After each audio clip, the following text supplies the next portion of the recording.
Hi, folks. Chris Voss here from the chrisvossshow.com and the Resistance Radio. Coming here with another great podcast. We've got a governor candidate for the state of Utah, Chris Peterson, who's going to be with us. We're going to be talking to him about what he envisions for the state and what he's hoping to accomplish on the Democratic platform to make, hopefully, what I want, Utah to go blue. Although, a good balance of government is always good as well. Be sure to go to thecvpn.com or chrisvosspodcastnetwork.com. You can see all 9 of our podcasts there. You can subscribe to them, learn, educate. There's over 500 podcasts that are on those different platforms, and you can learn so much, especially if right now, if you're just sitting around at home, maybe advance your life to the next level and everything else, or advance your politics to the next level with theresistanceradio.com. You can go to youtube.com/Chris Voss and hit that bell notification. You can see this live video we're doing with Chris Peterson if you're listening to the audio version on our podcast network. And you can check out his website, which we'll get into here in a second. So Chris Peterson has spent his career fighting for working families. He's been a professor of business law at the University of Utah. He's worked tirelessly to help industry to improve their lives of their employees and customers. His neighbors were losing their homes and the economy was crashing. Peterson went and took the fight to Wall Street greed, helping build a team in Washington, D.C. that returned $12 billion to cheated American families. Chris knows Utahns need a fair marketplace that treats consumers right and gives every business a chance to succeed. Welcome to the show, Chris. How you doing, buddy? I'm doing all right. Thanks for having me, Chris. It's a pleasure to be here. Good. And I'm excited to have you on. Utah has had 40 years of GOP, Republican governor rule, and you know what? This is a great year for change. This is a great year for a blue wave, if we can get one, or a purple wave, as some of the different candidates we've had on from the Democratic Party. But it's going to be exciting to have you on. So welcome to the show. Give us a little bit of background on yourself. What's your origin story? Where did you come from? How did you get here? And all that good stuff. Well, thank you, Chris. I appreciate that. And I share your sentiment about the need for some change in our state. And that's a part of why I'm running for governor. I grew up here in Salt Lake, in Salt Lake County. I grew up in West Valley City. I'm a 5th generation Utahn. All my ancestors were early pioneers. In fact, my great-great-grandfather was John Taylor, who was the 3rd president of the Church of Jesus Christ of Latter-day Saints. But I grew up in very modest means. My mom was disabled. I grew up in a single-parent family. And I got my first jobs early on when I was a kid. I remember cleaning up trash at a strip mall out on 33rd South, and I worked as a janitor in my way through college, and eventually graduated from the University of Utah, but eventually decided to go to law school, became an attorney, and it turned out I was reasonably good at that, and went off and made my way in the world. Lived in Washington, D.C. and in Florida, where I became a law professor. And then eventually when that started to work well, I came home because it's where my family is, it's where my roots are, and where I wanted to be. And it's great to be here. It's great to be trying to give back to my community and trying to serve. Let's get into some of your experience too. You have some government experience working in the White House and other things. Let's get into some of that before we talk about wanting to be governor. Yeah, you bet. As a professor and an attorney, I've worked on banking and business law, but my focus has always been on making sure that our businesses are doing a good job for not just the business itself. That's important. Obviously, we need to have jobs and growth. Those are important things. But it's also important that businesses are working for their customers and that consumers have reasonable safeguards to make sure that they're treated fairly and that our products are transparent and honest. And I've focused on that my entire career, trying to fight for ordinary working families to get a fair deal in the marketplace. So after the financial crash, the federal government recruited me to come back to Washington to try to help build the new consumer protection agency they created. Sometimes it's associated with Elizabeth Warren. It's the Consumer Financial Protection Bureau. So I went back to Washington and spent years helping build that agency. Lots of people did, but my job was to help build some of the teams that tried to enforce the law, to make sure that our financial institutions play by the rules. And if they don't, then they need to give their customers refunds or pay a penalty, just like you and I, if we speed on the highway, we might get pulled over and have to pay a ticket. Doesn't mean, we're necessarily bad people. Everybody makes mistakes, but we have to have, as you say, Chris, law and order in our society. And I'm very proud that I helped work on that team and helped do my part to form that team. Eventually, we returned over about $12 billion in refunds and restoration to Americans all across the country that had been taken advantage of, because at some point in the process of a loan or collecting a debt or a banking account, there were untruths that were told by employees or by the company, and people were misled. And that's not okay. I fought to fix that. And I also, in addition to that, worked for a time at the Pentagon, at the United States Department of Defense, doing the same kind of work for our active duty military soldiers and sailors and Marines and airmen. The military knows more than just about anybody that if their employees, our soldiers, they get into trouble financially because they have products that don't work for them, then that doesn't just hurt that soldier or that Marine, that sailor. It could mean that our military readiness declines. And so they asked me to come and help redesign some of their rules. It was one of the highlights of my career. I got to represent the Pentagon in negotiations with the White House. It's about, those are pretty important government institutions. It's not quite the same as working in the Utah State Legislature, but I think that it's a legitimate source of experience. And I believe that it's given me some insight about how we can improve our government here at home. What made you decide to just flick that switch and go full with Chris Peterson as candidate for governor? Well, there's a number of things. I think that it seemed to me that our state has, for too long, not given Democrats a chance to try to restore some balance to our government. And when the Democratic Party, frankly, came and asked me to run, tried to recruit me to do so, it made me chuckle. I thought, well, you should probably go get a state senator or CEO of a company. But, I think they were having a hard time getting somebody to step up. And I thought, the more I thought about it, the more sad it makes me that so many people in Utah struggle to get by day after day. And that's only gotten worse since this coronavirus hit. We have people who are working 2-3 jobs, just barely making ends meet. We have a lot of workplace safety issues. We have the largest gender pay gap in America right now. Wow. We have the lowest per pupil funding for our public education system in America right now. And that's even though our economy is doing relatively well in comparison to many other states. But for some reason, we just don't have the leadership right now to get that money back to the people who need it the most, our kids and the single moms who are taking care of them. And I believe that I can do a reasonably persuasive job presenting some of these policy issues, trying to raise those challenges and pressure our state leaders. And if I can get the public to get behind me, become a leader myself to try to make a difference in people's lives. I'm running, Chris, because I have nothing but the most altruistic motives. I want to help people. I want my life to be a meaningful life of public service that gives back to our community. I think we can do a better job than we've been doing, and I believe that my campaign is going in that direction. And what's really cool is you have a female lieutenant governor who's running for candidate as well with you. And so hopefully we're going to have her on the show. We've sent her out an invite, and she's right now, I believe, helping the Navajo Nation out, which is having a huge crush from this coronavirus. And so I think she's out there doing some stuff. I saw an update on your guys' website. Yeah, you mentioned my fantastic running mate, Karina Brown. She's really an amazing person. She was one of the original signatories and sponsors for the proposition that increased the ballot proposition that increased the coverage for Medicaid expansion. Mm-hmm. So she's a real healthcare advocate. She's worked on child safety issues and making sure that they're taken care of.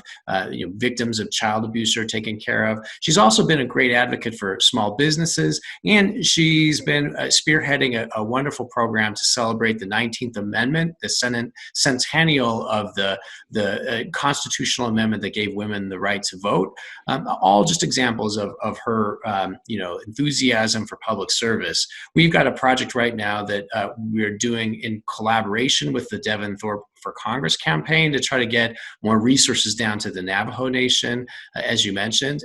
And I think that all of that is oriented or is consistent with the message that we're trying to portray, that we need to have reasonable, balanced government. For too long, the Republican Party has had a bit of a stranglehold on power. And that's not to say, that's not a criticism of Republicans. We have lots of Republican friends and neighbors, love and care about them and wish them well. And we need to have the Republican Party be a vibrant and solid institution.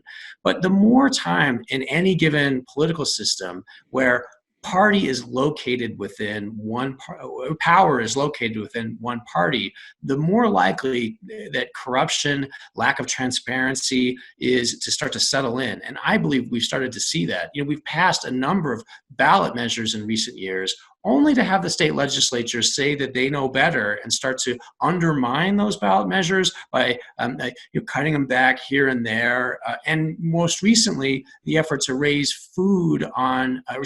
taxes on food, which was overwhelmingly opposed by both Republicans and Democrats and independents alike.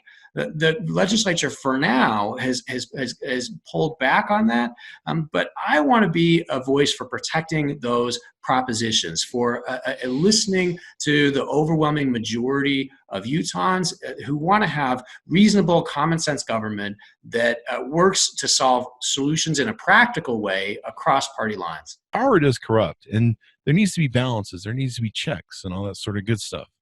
At least that's what I think. I'm with you, Chris. That's you've got it. That's why I'm running for governor. Yeah. We need to have some checks and balances to make sure that the public, that the ordinary working people have a say in our government and are steering it toward a reasonable path. And Utahns, by and large, have larger families. And I know that when we talk with, I believe Ashley Matthews was on the show. She's representing a zone 38, I believe, in Kearns. She talked about how the unions here and stuff, or at least with the state, there's no minimum contract payment or no minimum wage that people have to pay if they get a Utah government contract for work on construction and things of that nature. Where at the federal level, there's those guarantees put in place. I know one thing that's probably going to be impacted with Utah's economy is with COVID and stuff. Have you laid any plans for COVID-19 and maybe how you're going to deal with that, bringing the economy back or dealing with the issues of the economy, et cetera, et cetera? I do. So on the coronavirus challenge, it looks like we are starting to bend the curve down and decreasing the number of infections in many areas of the state. But we are still facing overwhelming challenges down on the Navajo reservation. And there's the real potential as you look at past pandemics for resurgence of the same virus. So we have not gotten anywhere close to herd immunity. We don't have a vaccine. Hopefully, there are people rushing now to try and get that done. But until one of those two things happens, we are still vulnerable to an infection. And I think we need to continue to be careful. We need to continue to maintain social distancing to the extent that we can. We need to try to wear masks when it's appropriate to do so.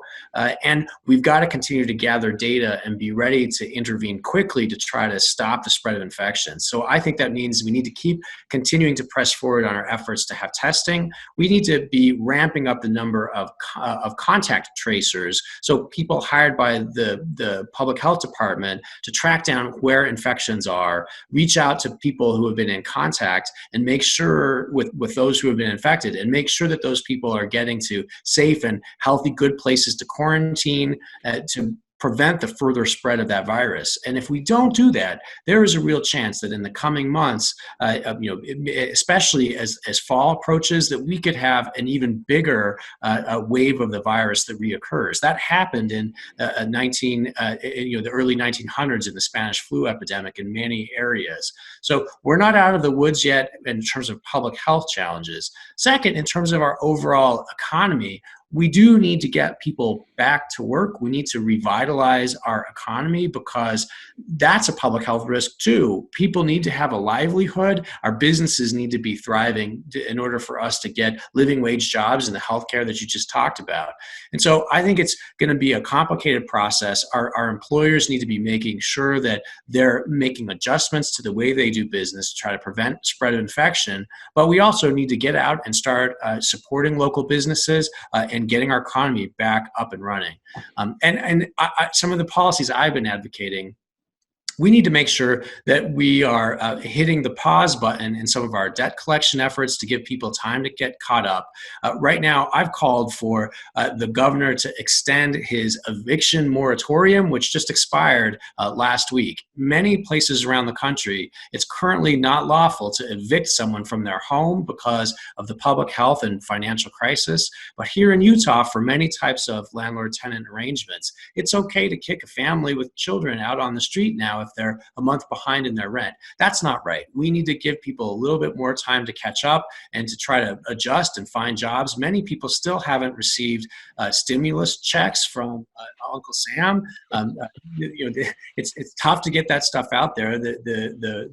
And we need people to have a little bit more time. That's not to say that this should all be put on our landlords. They're important small businesses in many instances. We need to get assistance to them too. We've got to come together and make practical solutions to get our economy back on track. Definitely. And then I love the fact that you have the background of financial protection. So you have the ability to look at these instruments and what people are doing and go, hey, this is either good or bad, and stand up for the little guy, because that's going to be important to them. My mom was a teacher, and I have two family members who are teachers. And I know school resources are a big issue. You have, like I said, larger families here. Schooling is an issue. What sort of quality education sort of platforms do you have or planning for for education here in Utah? Sure. I think that public education is one of the biggest policy challenges the state is facing. We have currently the lowest per pupil spending in America. We're dead last of all the states and the District of Columbia in per pupil spending. Wow. And we have been for 20 years, either last or dead second to last. For years, we've been neglecting our public schools. Now, oftentimes our kids are still getting, middle of the road and scores in our standardized tests. But ask yourself this: if we had really been investing in education, what would things look like over the past 20 years? What would things look like today?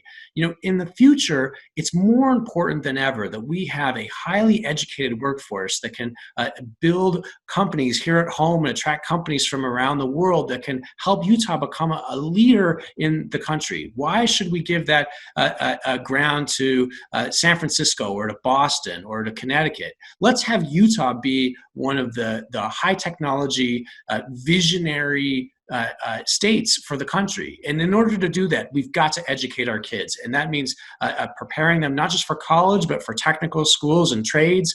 And we've got to increase our investment. So that's going to be one of my highest priorities if I'm elected governor. I promise here and now, Chris, that if I'm elected governor and you give me 4 years, we will not be dead last in per pupil funding in this state anymore.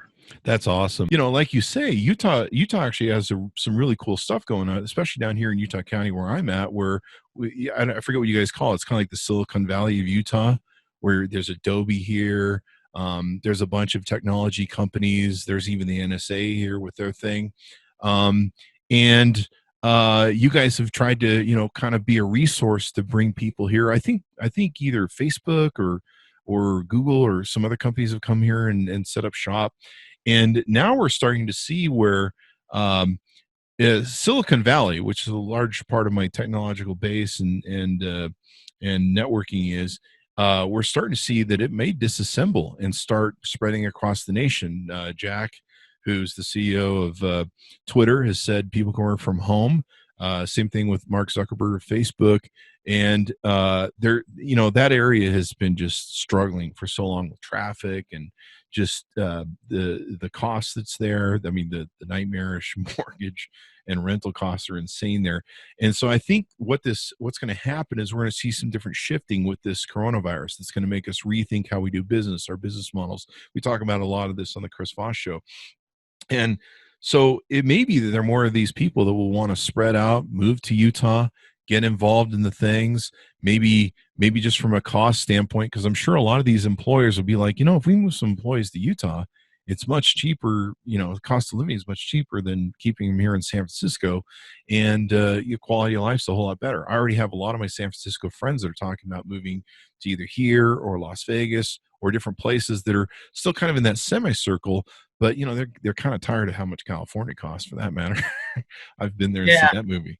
So And Utah has a lot to offer there, Yeah. and I would say not even just moving some of those jobs to Utah, to Lehigh or to Salt Lake City, but also considering maybe Carbon County down in Price. A lot of really talented, hardworking people down there that have been struggling to revitalize their economy as coal has been maybe a little less competitive. Yeah. We've got a lot of great agriculture in Utah that is a proud tradition that I really am supportive of and want to make sure we're doing everything we can to support it. Let's get some more high technology integrated and some clean technology generation integrated into our agricultural sector and revitalize that too. I think there's a lot to be said for Utah as a great place to do business, both along the Wasatch Front and also across the state. So how do you feel about K-12 schools making higher education more accessible? We'll just package this all in one thing. They had voted down a raise in taxes for education. What are your feelings on that, making community colleges free to more Utah residents and accountable too as well for the monies that they give to them? I know colleges are probably going to have to rethink their business model as well. So you may be working with them to go, well, let's figure out a way we can make it beneficial to everyone. Well, for K through 12, we need more financial support. We've got to retain and celebrate our teachers. We've got to get our class sizes down, and we're going to have to generate some revenue to do that. I think we need to generate revenue by looking a little bit more carefully at the loopholes and tax incentives that we don't pay careful attention to that get reintegrated into our budget each year. We also need to consider whether or not a flat tax was the right approach that was adopted back during the Huntsman administration, where we increased taxes on low income people and decreased taxes on the very most wealthy people. The legacy of that decision has been continued chronic underfunding of our public schools. Yeah. With respect to higher education, I think we've got to get the prices down. We need to make sure that we're not spending. We need to help our universities and community colleges continue to be competitive and provide great services and do research. They're a real engine for economic growth and technology. So we need to support them and make sure that they're being successful. But we do need to get the cost down for our students. I also think that we need to try to work on decreasing the amount of student debt that our borrowers take on, our students. That's a big problem all across the country. It's especially a problem for private for-profit schools.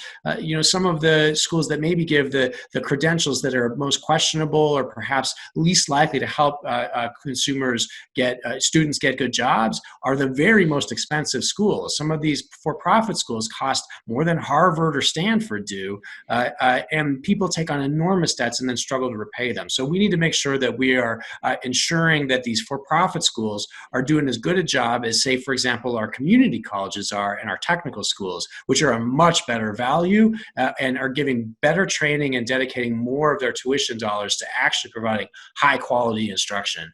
And I've seen that. Owning a mortgage company for almost 20 years before the 2008 crash, I would see these applications, and it's like a P&L in someone's life, a profit and loss, just like a business P&L. And I would look at people that had gone to college, and even people that had gone on to be doctors or people that wrote prescriptions or dentists and stuff. And I would look at the amount of service that they were putting into their debt service for their college loans. And they'd be making $100,000, but by the time they paid their loans and the things that everyone else has to have for raise children, have family, house and car.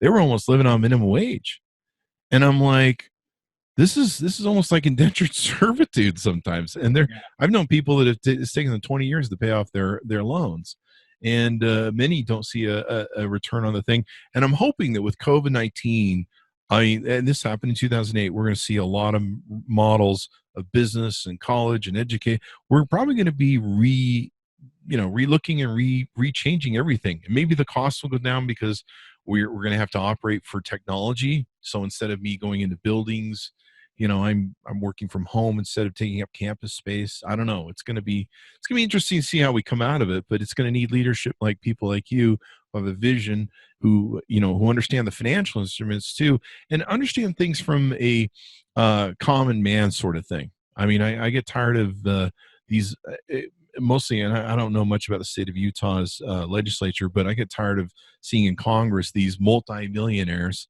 who, they're like, well, we gave you guys $1,200, yeah, you should be able to live on that, right? And you're like, honey, I don't think you've ever lived on $1,200 in your life. Like, and it's good to have an everyman.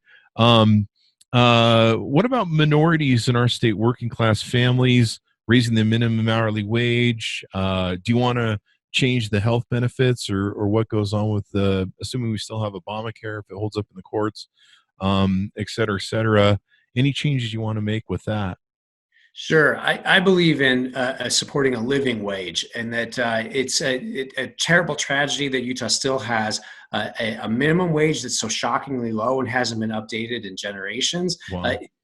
The standard economic argument is that if you increase the minimum wage, that will decrease the supply of jobs that are available. But the reality has been very different. In areas like Seattle and many other places around the country that have raised the minimum wage to $15 an hour, it turns out that puts more money in the pockets of low and moderate income workers, who then circulate that in local businesses and increase the available customer base that helps some small businesses grow and thrive, and can in turn revitalize the economy. One of the challenges we've had in America in the past 10 to 20 years is that we're getting so much separation between the people who are doing the best and the people who are struggling to get by, that there are fewer people out there who have the resources to actually invest in the kind of new businesses and opportunities and restaurants and services and whatnot to make the purchases. We need customers right now for our businesses, and one way to do that is by increasing the minimum wage. You mentioned the Affordable Care Act. I get a little bit tired of seeing some of my friends on the Republican side who talk about making sure people have access to health care, all while the state of Utah continues to litigate in court trying to dismantle the Affordable Care Act, which has been it's not perfect. It's not a perfect statute, but it has been the best development for getting access to health care we've seen in our country in decades.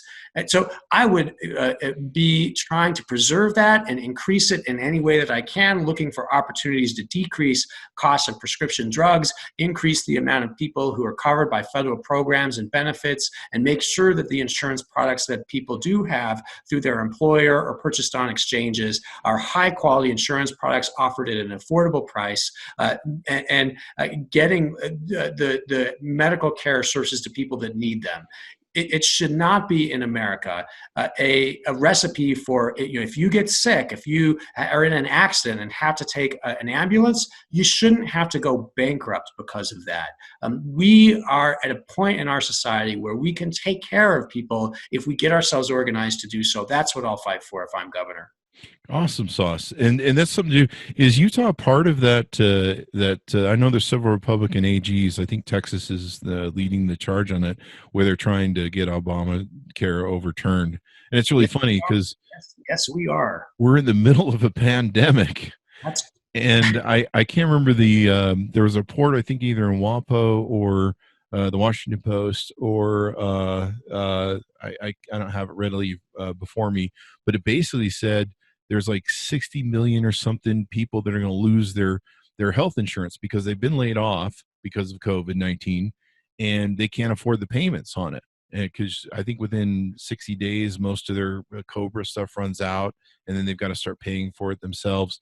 We're going to run into a real big issue, and I hope any Utahn that listens to me realizes that we're still at the fresh part of this crisis. People are still kind of running on. There's people in food banks and people that are really struggling and they're out of money. Well, some people are still running on their savings. Some people are still getting by. But there's going to come a point, I don't know, you might know better than I do, probably about 4 to 6 months from now, where we're going to see bankruptcies start going through the roof. We're going to start people in really desperate times where they've run out their credit cards, they've run out their things, they've sold their stuff, the pawn shops are filling up. I lived in Las Vegas and watched this happen in 2008. And I mean, I lived on my street I lived on in Las Vegas. Fortunately, I can work anywhere in the world off the internet. And so it didn't impact me quite as much, other than losing our big companies. But I lived on a street where every fourth home was empty because it had been abandoned. We had squatter problems. Every night you turn on the TV and there'd be homes setting on fire because they lit a fire in some abandoned home. And I would literally go outside every night and you would hear crickets all up and down the street. And people would be like, "Are those crickets?" And I'm like, "No, those are the fire alarm batteries from all the homes that are empty and no one's changed the batteries." So it's just, they're just chirping away all night. And we're going to go through this really tough time. I don't think we'll go through it as bad as Las Vegas is. I think Las Vegas is number one in job losses right now at almost 30%. And in some cases nationally, we're higher than the Great Depression. And I think is it Mr. Powell, the Federal Reserve Chairman, said today, this is unprecedented. This is unprecedented in modern times what we are going through. I mean, there's a lot of tricks and different things that they can do. And there may have to be a lot of legislation that's going to have to be spent either at a local and national level to bail people out. And $1,200 isn't going to be enough. And health insurance is going to be a factor, getting the economy back and going. Let me ask you this, because one of the people that had sent in some questions that were really excited to hear from, an extra point of view from the Democratic Party was, how do you feel about working with, let's just say that President Trump wins again? How do you feel about working with someone like him? There's definitely a bit of toxicity. He can be a little and of course, building a bridge and offering a handout to the Republican Party in the legislature.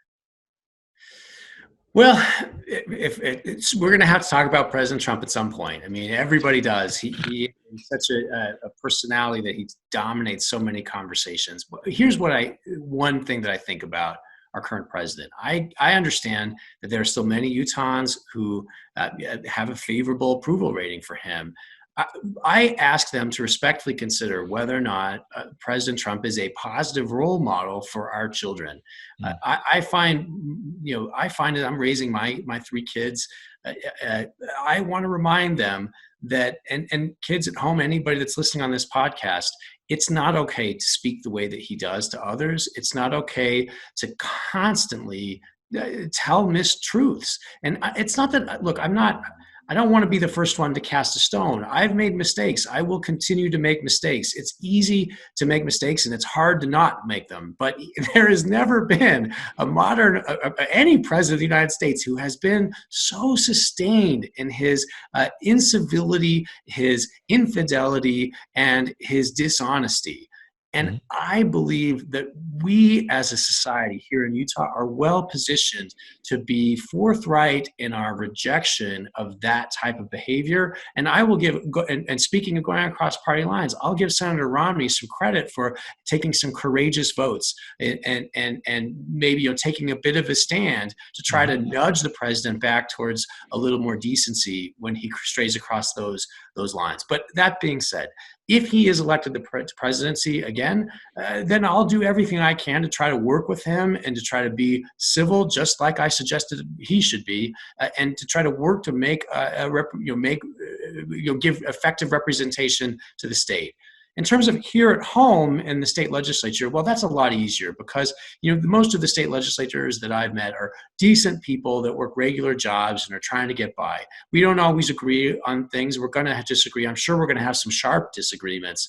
But what you can expect from me is relentless, aggressive competence and cheerful civility. That's what I'm going to do. I'm going to keep approaching, trying to win them over, negotiate, try to get them to doing a little bit better on each bill, try to get the bad parts out, the good parts in, and fight for ordinary working people and for civilized, responsible government. That's what I believe in. That's what you'll get.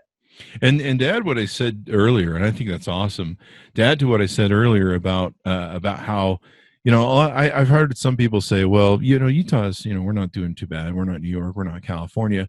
But a lot of the big companies like Adobe and different things like that that are here in Utah, they might have some layoffs coming through across nationwide. We've already seen Uber now is laid off 6,700 people.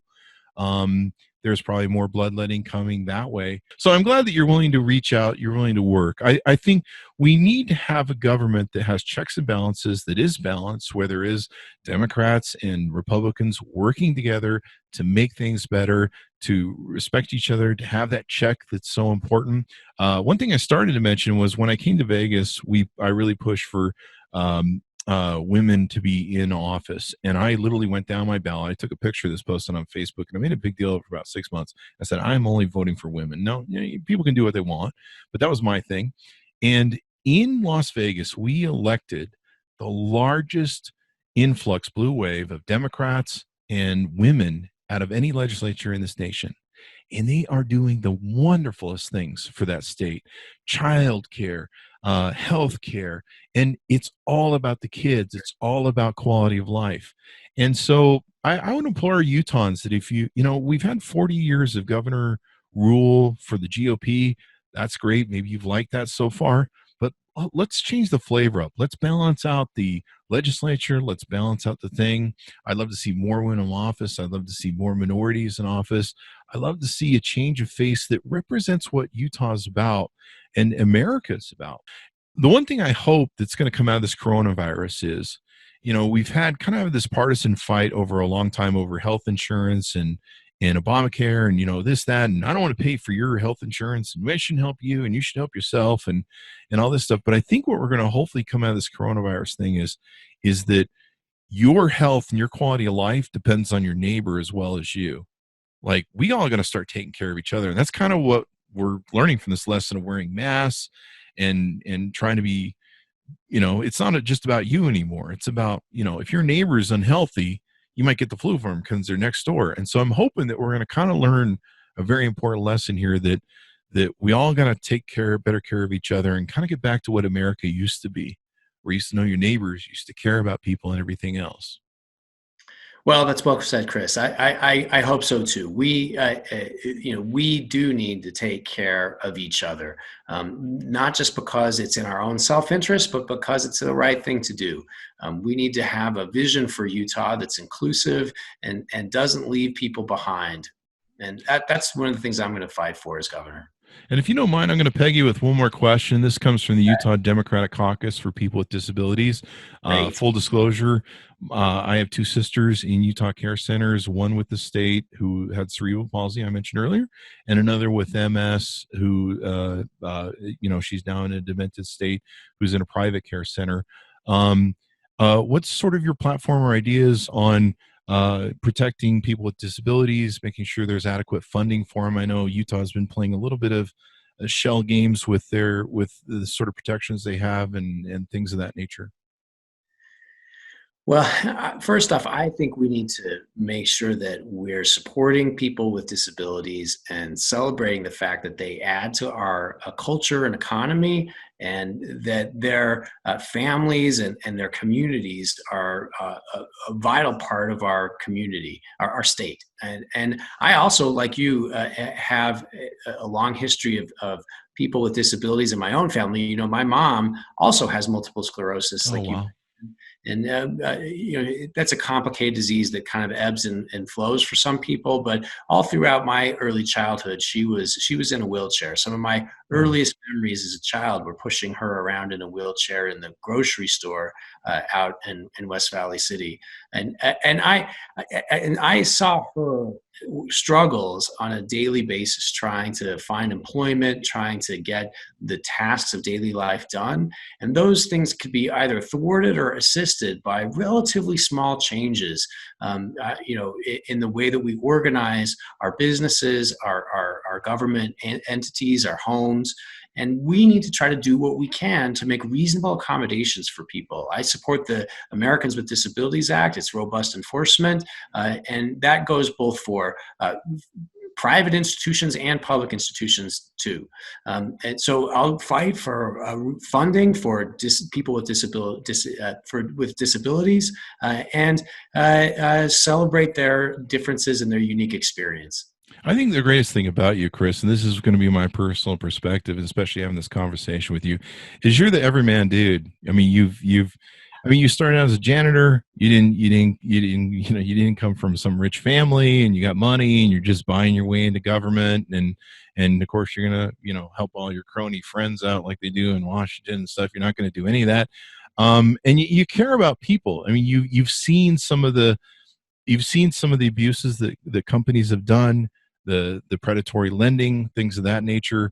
And I mean, to me, it just makes sense here in Utah, especially with the high cost of family living, the quality of life. Quality of life is going to be really important. And like I say, a lot of voters, I want them to understand that you're not even going to see the full effect of this depression area sort of movement that we're moving into, the job losses, the bankruptcies. There may be even more of that coming after November in the elections. And so you want to look really good and hard at the candidates that are coming up in this governor's race and in the legislature, and be like, is it time for change? Is it time to get some fresh blood?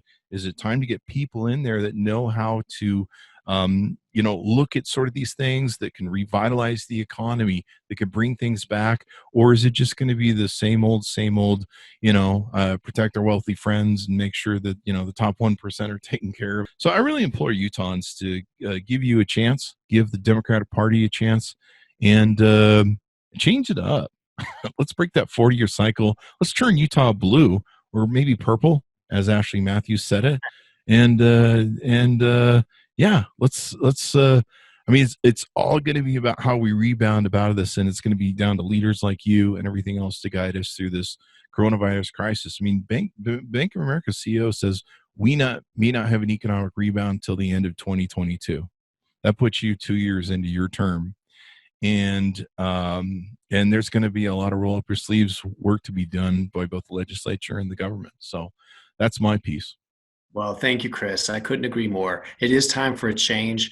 And I do think that some of the challenges we're facing right now are very serious.